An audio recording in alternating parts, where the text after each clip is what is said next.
গত রাত্রে ঝড় হলো, কলার গাছগুলোর কি অবস্থা দেখি। রাজাবাবু,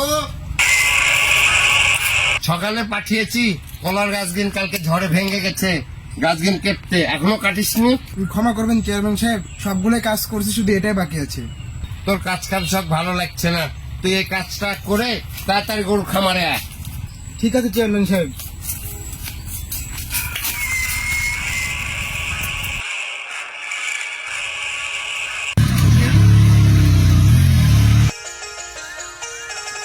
কি হয়েছে রাজা বাবু? আব্বা বলে তোমাকে এসে বকা দিয়েছে। সুন্দরী, আমার তোমার প্রেমের কথা মনে হয় তার আব্বা জেনে গেছে। পৃথিবীর কেউ তোমার আমার ভালোবাসা ছিন্ন করতে পারবে না রাজা বাবু। এই গরমে তুমি ঘেমে গেছো রাজা বাবু, তোমার খুব কষ্ট হচ্ছে। সময় আমি মুছিয়ে দিচ্ছি। খুব কষ্ট হয় না রাজা বাবু? এই বিষয়টা তো চেয়ারম্যান সাহেবের বলতে হচ্ছে, খুব গুরুত্বপূর্ণ খবর। চেয়ারম্যান সাহেবের না দিলে হবে না। চেয়ারম্যান সাহেব নিশ্চয়ই পুকুর পাড়ে আছে। চেয়ারম্যান সাহেবের খবরটা দিলে আমি খুশি হয়ে কোনো বকশিস দিব। এখনই চাই।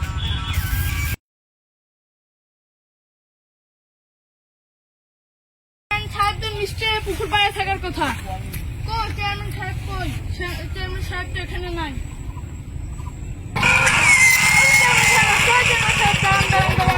কি হয়েছে গো?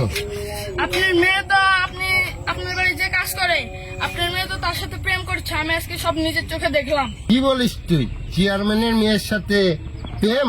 গোলামের বাচ্চা, আজকে আমি দেখছি। তোর বকশিস পৌঁছে যাবে, তুই চিন্তা করিস না। আচ্ছা, আমি আপনার থেকে কি করবো? আমি তো আমার বকশিস পেয়ে যাবো। ওই সুন্দরী, এই বাড়ি এসে তো। আসসালামু আলাইকুম আব্বু। চেয়ারম্যানের মেয়ে হয়ে কাজের ছেলের সাথে তুই কথা বলিস, প্রেম করিস, এটা হয় নাকি? আব্বু, আমি রাজাকে অনেক ভালোবাসি, আমি রাজাকে ছাড়া বাঁচবো না। দাঁড়া, আমি তোর রাজারই ব্যবস্থা আগে করছি, দেখি।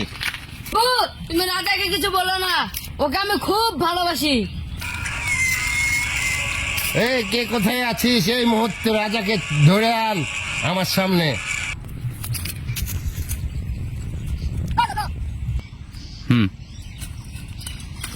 এই মুহূর্তে আমার চেয়ারম্যান সাহেব আমার সাথে তোকে যেতে বলেছে। তাড়াতাড়ি চল আমার সাথে। আমাকে বাধ্য করিস না, খারাপ হবে। তাড়াতাড়ি আমার সাথে চল, ভালো মতন করছি। ঠিক আছেন, চলেন ভাই। চল।